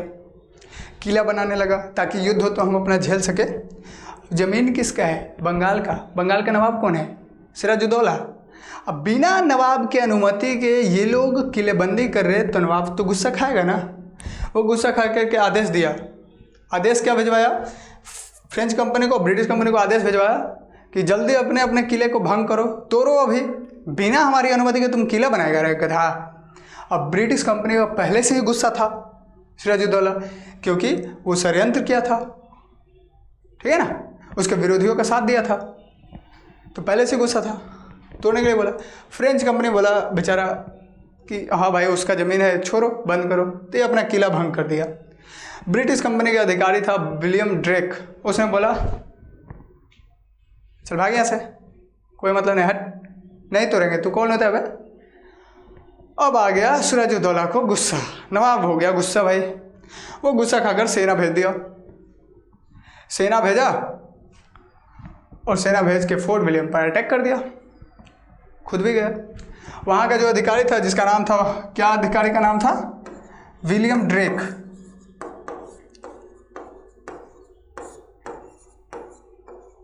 विलियम ड्रेक ये अधिकारी था। खूब मारा इसको, पटक पटक खूब मारा, और इतना मारा कि विलियम ड्रेक फोर्ट विलियम को छोड़कर भाग गया। कहाँ? बंगाल की खाड़ी में। बंगाल की खाड़ी में एक द्वीप है, फुल्टा नाम है उसका, फुल्टा द्वीप। फुल्टा द्वीप पर जाकर के शरण ले लिया। इसको मॉस्क्यूटो आइलैंड भी कहते हैं क्योंकि यहाँ पर बड़े बड़े मच्छर होते थे। तो फुल्टा द्वीप पर जाकर के विलियम ड्रेक भाग करके छिप गया भाई, बच गया। अब सिराजुद्दौला क्या किया कि फोर्ट विलियम पर कब्जा कर लिया, वहाँ का सारा सामान लूट लूट के लेके चला गया और वहाँ पर एक अपना अधिकारी वहाँ पर बैठा दिया जिसका नाम था माणिकचंद। फोर्ट विलियम पर एक अधिकारी बैठा दिया जिसका नाम क्या था? माणिकचंद। ठीक है, माणिकचंद को कलकत्ता का प्रभारी अधिकारी बना करके फोर्ट विलियम पर वो बैठा करके माणिकचंद को सिराजुद्दौला अपना वापस चला गया। कहाँ पर? मुर्शिदाबाद। बंगाल का राजधानी कहाँ बनाया था वो लोग? अपना मुर्शिदाबाद। ठीक है, लिख ही देते हैं भाई, मुर्शिदाबाद। ठीक है ना, वहाँ पर वापस चला गया। अब विलियम ड्रेक दोहरा चाल चला। क्या चला? फुल्टा द्वीप पर अपने तो भाग गया। दोहरा चाल क्या चला पता है? पहला कोशिश किया, मतलब पहला चीज़ क्या किया, एक पत्र लिखा नवाब को, सिराजुद्दौला को, माफ़ीनामा पत्र। बोला जनाब हमसे बहुत बड़ी गलती हो गई है, हमको माफ़ कर दीजिए, हमारा जो फोर्ट विलियम अपने कब्जा किया वो छोड़ दो भाई। एक पत्र माफ़ीनामा का भेजा ताकि सिराजुद्दौला आश्वस्त हो जाए कि चल भाई अब वो माफ़ी मांगे, अब वो कुछ नहीं कर सकता। और दूसरा पत्र भेज दिया कहाँ? मद्रास प्रेसिडेंसी, कर्नाटक के पास। हमने पिछले क्लास में बताया था कि इस समय कर्नाटक में भी युद्ध होने वाला है भाई, 1756 में। 58 में होता है वैसे, लेकिन तो देखो मद्रास प्रेसिडेंसी में भेजता है, वहाँ पर मद्रास मुख्यालय है ना ब्रिटिश का, कर्नाटक के पास। तो वहाँ पर भेजा, वहाँ से बोला कि अविलंब हमें सैनिक सहायता दीजिए, फोर्ट विलियम हम गंवा चुके हैं। वहाँ से रॉबर्ट क्लाइव वाटसन वहाँ से निकलता है और आता है, और रॉबर्ट क्लाइव वाटसन को यह आदेश दिया गया वहाँ के गवर्नर से मद्रास के कि भाई जल्दी आना, यहाँ भी युद्ध हो सकता है, क्योंकि सप्तवर्षीय युद्ध वहाँ स्टार्ट हो गया, तो कर्नाटक में भी युद्ध हो सकता है, क्योंकि कर्नाटक में ये पौंडीचेरी के पास फ्रेंच कंपनी का मुख्यालय है, मद्रास इसका मुख्यालय है ब्रिटिश का, तो यहाँ भी दो दो हाथ हो सकता है, तो जल्दी वापस आना। और रॉबर्ट क्लाइव वाटसन वहाँ से निकला पूरा सेना लेकर के आया। आते ही क्या किया, फोर्ट विलियम का जो अधिकारी ये मानिक चंद था जिसको सिराजुद्दौला बैठा हुआ था, उसको भर के पैसा दे दिया, ले भाई इतना रुपया ले, कभी देखा है जीवन में, नहीं ना, तो ले, दे दिया पैसा। और उसके बाद मानिक चंद को बोला कि बस तुम खाली दिखावे के लिए हमसे लड़ते रहना और भाग जाना बाद में। अब जैसे फोर्ट विलियम पर अटैक किया तो मानिक चंद सिराजुद्दौला को बोला कि हम लड़ रहे हैं, टेंशन मत लो आप। लड़ा फिर वो भाग गया फोर्ट विलियम छोड़ के। फोर्ट विलियम पर कब्जा कर लिया कौन, रॉबर्ट क्लाइव फोर्ट विलियम पर कब्जा कर लिया। अब रॉबर्ट क्लाइव जब फोर्ट विलियम पर कब्जा कर लेते हैं तो उसके बाद ये घटना कब का है पता है, अक्टूबर 1756 ईस्वी के बाद है शायद ये वाला घटना। ये सिराजुद्दौला जब विलियम ड्रेक को भगाया था तो अक्टूबर का 1756 के आसपास का घटना है। और उसके बाद ये सब आता है तो मानिक चंद को मार के भगा देता है। इसके बाद जानते हैं, अब आप सोच के देखिए, ये वही सिराजुद्दौला है, ये वही नवाब है कि इसका आदेश नहीं माना था ब्रिटिश कंपनी, तो उसके अधिकारी को मार के भगाया, पूरा लूट लिया, अटैक कर दिया, सैन्य तकनीक का उपयोग किया। ये वही नवाब है कि रॉबर्ट क्लाइव पूरे फोर्ट विलियम पर कब्जा कर लिया, इसके अधिकारी को मार के भगा दिया, तो ये कुछ नहीं किया। सोचो, फिर भी कुछ नहीं कर पाया, पता नहीं क्यों। जानते हैं, इसने रॉबर्ट क्लाइव के साथ जाकर के फरवरी 1757 में अलीनगर का संधि कर लिया। कहाँ के, अलीनगर की संधि कर लिया सिराजुद्दौला और रॉबर्ट क्लाइव साथ में लेकर के। इससे भी ज़्यादा आश्चर्यजनक की बात बताएं, उसने रॉबर्ट क्लाइव यानी ब्रिटिश कंपनी के जितने भी शर्त थे उस सबको मान लिया। चलो भाई, हाँ ठीक है, आप जो कहो वही सही है, सिराजुद्दौला मान लिया। इससे भी ज़्यादा हैरत अंगेज की बात यह है कि उसने फोर्ट विलियम पर जितना भी मतलब क्षतिग्रस्त हुआ था, जितना भी क्षति हुआ था उसका पूर्ति करने के लिए तैयार हो गया कि हम सारा क्षति भर देंगे भाई, सिराजुद्दौला युद्ध मत करो। अजीब बात है। अब यहाँ पर हिस्टोरियन चकित हैं, मौन हैं। ये हम लोग खुद ही सोच रहे भाई, ये वही नवाब है ना जो सिर्फ आदेश न मानने के लिए इतना मारा सबको, और इस पर तो डायरेक्ट चुनौती दे रहे हैं अटैक कर करके रॉबर्ट क्लाइव। फिर भी ये इतना कमजोरी क्यों दिखा रहा है सिराजुद्दौला, बहुत कन्फ्यूजन है। तो इसको प्रायः 2 व्याख्याएं दिया जाता है। 2 व्याख्या क्या क्या? तो पहला व्याख्या दिया जाता है ये कि सिराजुद्दौला को ये एहसास हो गया था कि हमारा सारा अधिकारी जो है वो बिक चुका है। एक तो मानिक चंद पहले ही बिक गया, जो कलकत्ता का प्रभारी अधिकारी था। दूसरा मीर बख्शी, मुख्य सेनापति को कहते हैं मीर बख्शी, मुख्य सेनापति था जिसका नाम था मीर जाफर, वो भी बिक चुका है। ऐसा एहसास उसको मतलब ऐसा हुआ था। मीर बख्शी कौन था? मीर जाफर। फिर उमी चंद, इसका एक व्यापारी था। इसका क्या मतलब, बंगाल का बड़ा व्यापारी था उमी चंद, वो भी कंपनी के सपोर्ट में है। फिर एक बैंकर जिसको कहते हैं हम, उसका नाम है फतेह चंद।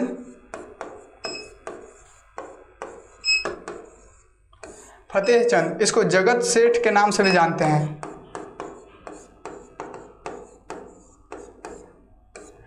क्या नाम से जानते हैं? जगत सेठ। ये बैंकिंग वाला काम करता था, मतलब पैसा वैसा मतलब देता था लेता था, यही सब काम करता था। तो फतेह चंद, उमी चंद, मीर जाफर, मानिक चंद, एक और सैन्य अधिकारी था जिसका नाम था राय दुर्लभ।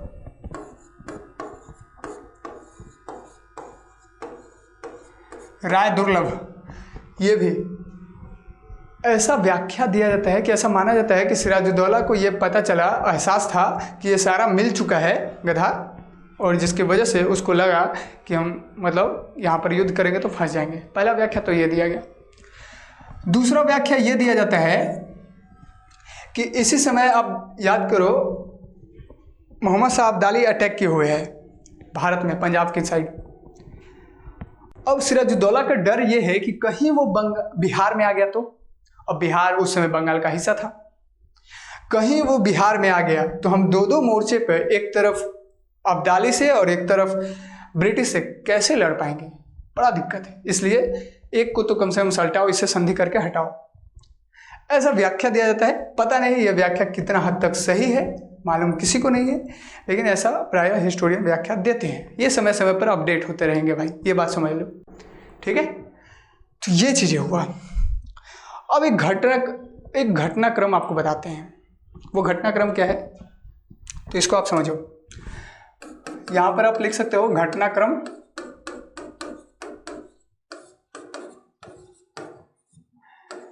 23 जून 1757, ठीक है। 23 जून 1757 को हुआ क्या है,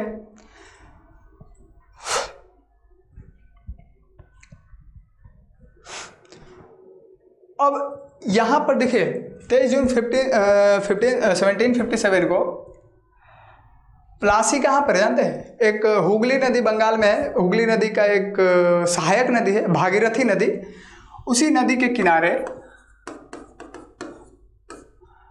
वहाँ पर आम का बगीचा था, शायद आम का बड़ा बगीचा था, वही भागीरथी नदी के किनारे वहाँ पर प्लासी का युद्ध घटित होता है। प्रसिद्ध प्लासी का युद्ध घटित होता है, ठीक है।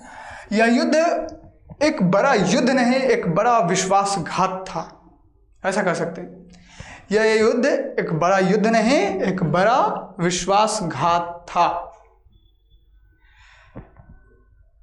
क्योंकि युद्ध में सिराजुद्दौला का जो मुख्य सेनापति था और सैन्य अधिकारी था, वो सब हाथ बांधे खड़ा रहा और सिराजुद्दौला को अकेला छोड़ दिया, जिसकी वजह से सिराजुद्दौला इस युद्ध में पराजय का मतलब सामना करना पड़ता है उसको। अब देखिए इस घटनाक्रम को थोड़ा समझते हैं, घटना को थोड़ा सा समझते हैं, क्या हुआ था उस दिन।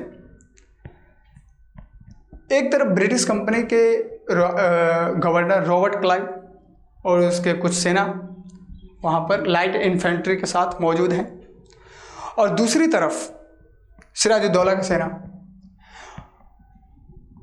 अब देखिए सिराजुद्दौला का जो सेना है उसका सेनापति कौन है? मीर जाफर, वो ब्रिटिश कंपनी से मिला हुआ है। उमीचंद और जगत से ये भी मिला हुआ। क्यों मिला हुआ है भाई जानते हैं? उमीचंद व्यापारी है, बड़ा व्यापारी है। बैंकर कौन है? जगत सेठ। इन सबको लग रहा है कि एक तो सिराजुद्दौला हमसे टैक्स बहुत ज़्यादा लेता है, दूसरा सिराजुद्दौला केंद्रीकृत प्रशासनिक व्यवस्था स्थापित करना चाहता है, कठोर शासन, यानी कि सेंट्रलाइज गवर्नमेंट को स्टार्ट करना चाहता है। डिसेंट्रलाइज नहीं होता, विकेंद्रीकृत नहीं होता, सेंट्रलाइज की बात कर रहे हैं। अपना सारा ताकत अपने में निहित करना चाहता है सिराजुद्दौला, तो उसको लेकर के। और व्यापारी नाखुश थे कि उन पर टैक्स ज़्यादा लग रहा था, और दरबार में सिराजुद्दौला के गुटबंदी चल रहा था, पहले से गुटबंदी था। अब इन व्यापारियों को लगता था कि ब्रिटिश कंपनी आखिरकार आफ्टर ऑल तो एक व्यापारिक कंपनी, तो कहीं ना कहीं वो भी व्यापारिक कंपनी, हम भी व्यापार करते हैं, तो उससे हमको फायदा जरूर होगा। इन लोगों को ये ऐसा लगता था। ये लोग भविष्य की आहट को समझ नहीं पाए ना, कि ब्रिटिश कंपनी ऐसा क्यों करना चाह रहा है, नहीं समझ पाए, और इन लोगों ने ब्रिटिश कंपनी का सपोर्ट कर दिया। अब सिराजुद्दौला देखो युद्ध में क्या हो रहा है। युद्ध में सिराजुद्दौला का एक छोटा सा सेना ही है, उसका एक मतलब अधिकारी है सेना का, सिराजुद्दौला के सेना का अधिकारी छोटा सा, जिसका नाम है मीर मदन और मोहन सिंह।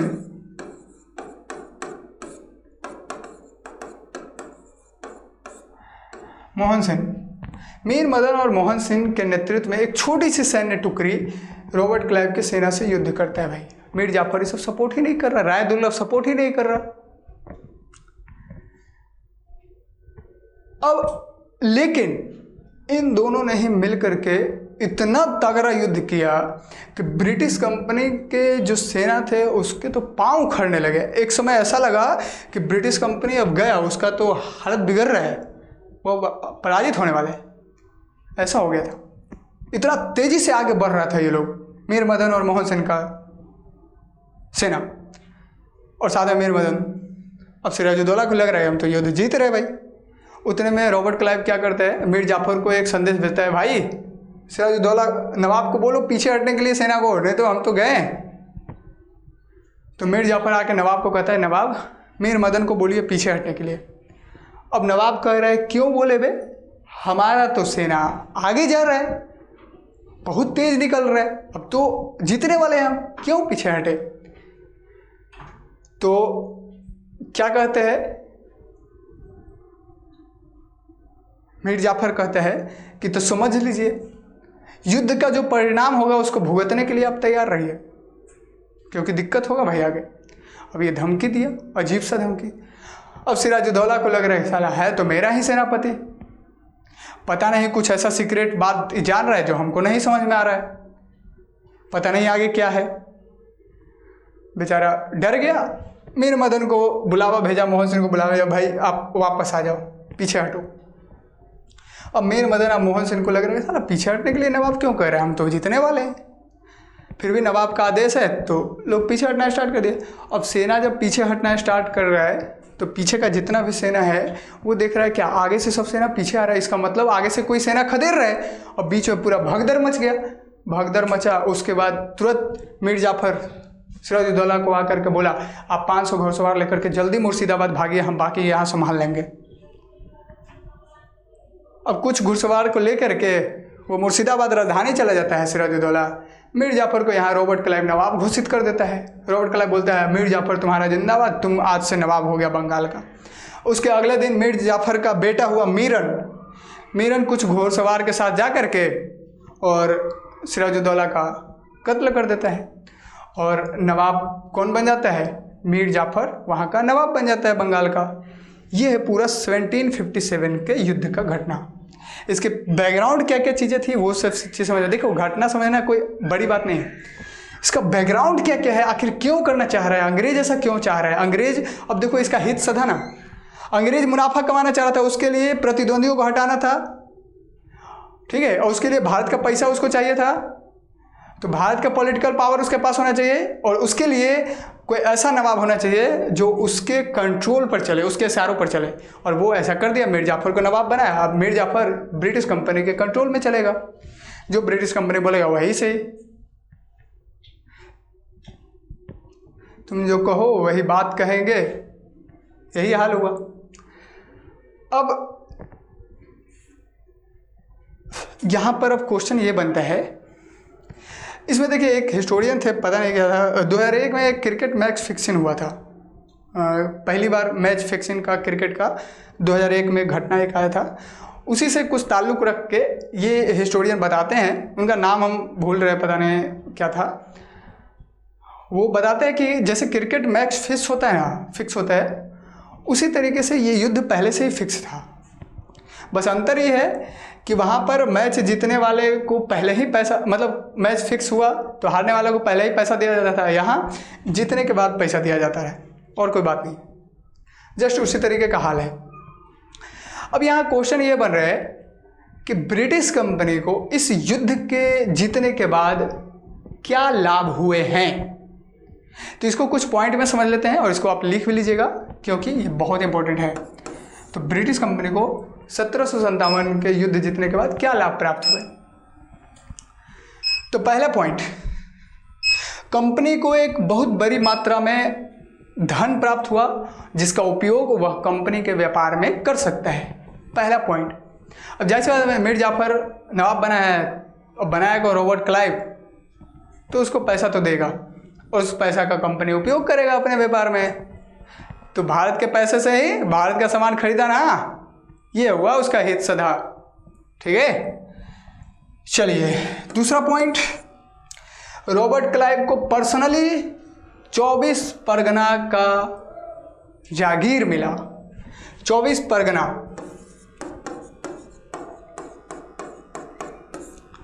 का जागीर।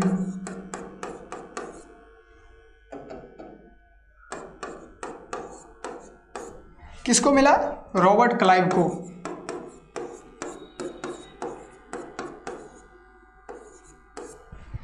रॉबर्ट क्लाइव को जागीर मिला 24 परगना का। देखिए 24 परगना जो है ना, ये 24 परगना नहीं है। 24 परगना एक जगह का नाम है, ठीक है, उसका नाम है 24 परगना, वहीं का जागीर मिल गया। जागीर का मतलब क्या होता है जानते हैं? जागीर का मतलब होता है कि अगर आपको किसी क्षेत्र का जागीर दिया गया है तो वहाँ का जितना भी भू राजस्व या हाट बाजार का टैक्स या चुंगी शुल्क जितना भी आ रहा है वो सब अब राजा को नहीं जाएगा, वो अब आपको मिल जाएगा, क्योंकि आपको वहाँ का जागीर मिल गया।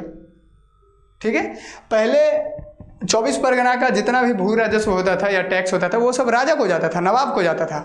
अब वो नवाब को नहीं जाएगा, अब वो टैक्स किसके पास जाएगा? रॉबर्ट क्लाइव को मिल जाएगा। ये हुआ जागीर का मतलब। सुना बात? तो रॉबर्ट क्लाइव को पर्सनली 24 परगना का जागीर मिला। तीसरा पॉइंट आप बना सकते हैं, अब कंपनी धीरे धीरे करके अपने सारे व्यापारिक प्रतिद्वंदियों को बाहर भेजने लगे, खदेड़ने लगे। ठीक है, और फ्रेंच कंपनी का जो चंद्रनगर, फ्रेंच कंपनी का जो चंद्रनगर मुख्यालय था उस पर अटैक करके उसको भी जीत लेता है, तो उसको भी बाहर कर दिया। धीरे धीरे सब को बाहर करने लगते हैं। तो तीसरा पॉइंट तो ये हो गया। चौथा पॉइंट, एक और पॉइंट बना लो भाई। ये पॉइंट आप बता सकते हो कि बंगाल में जितने भी मतलब शिल्पकारी थे, कारीगर थे या फिर बुनकर थे या फिर जो भी हस्तशिल्प का जो उद्योग चला रहे थे या फिर जो भी प्रोडक्शन करता थे, उन सब ने जो जो प्रोडक्शन किया उसका औने पौने दाम पर ब्रिटिश कंपनी ने उन चीज़ों को खरीदने लगा। औने पौने दाम कहने का मतलब मनमानी दाम पर। ये कितने का सामान है भाई? तो हमने प्रोडक्शन या हम बोल रहे 100 रुपये का, ब्रिटिश कंपनी बोला 50 रुपये में देना है तो देना, तो चल एक ही को लेने वाला है। सारे प्रतिद्वंदी भाग चुके हैं, कहाँ करें, अपना खर्चे भी नहीं निकलेगा, बेच देंगे भाई। तो ये औने पौने दाम पर हुआ ना, ये मजबूरी का फ़ायदा उठा रहा है ना। ये जो प्रोडक्शन करता है, जो उत्पादन करते हैं उस पर अत्याचार कर रहा है ना, और नहीं डरेगा तो मारेगा पीटेगा भाई, कोई कुछ कर नहीं सकता। नवाब तो ब्रिटिश कंपनी के कंट्रोल में है, बड़ा दिक्कत है। तो ये सारे फायदे आप ब्रिटिश कंपनी को कह सकते हैं कि प्लासी के युद्ध के बाद इनको फायदा ये सारे मिला। इसके बाद भी कई सारा घटना होता है, उसको हम समझेंगे धीरे धीरे, जैसे कि बक्सर का युद्ध, वो अगली क्लास में समझेंगे। आज के क्लास में बस इतना ही रहने देते हैं हम, बहुत ज़्यादा गर्मी है भाई, क्या करें। तो ठीक है, वैसे भी बहुत सारा टॉपिक आज हम समझने का प्रयास किया है, जैसे कि 17वीं सदी का व्यापारिक क्रांति, 17वीं सदी का भूमंडलीकरण। ब्रिटिश कंपनी एक व्यापारिक कंपनी थी, तो वो भारत में राजनीतिक उद्देश्य प्राप्त करने के लिए क्यों आगे बढ़ी, और प्लासी के युद्ध 1757 में जो हुआ था उसके बारे में हमने चर्चा किया, उसके परिणाम का हमने चर्चा किया, उससे क्या फ़ायदे हुए ब्रिटिश कंपनी को, उसको हमने देखा। क्लियर है? तो आगे हम लोग समझेंगे। अभी बंगाल का नवाब कौन है? मीर जाफर।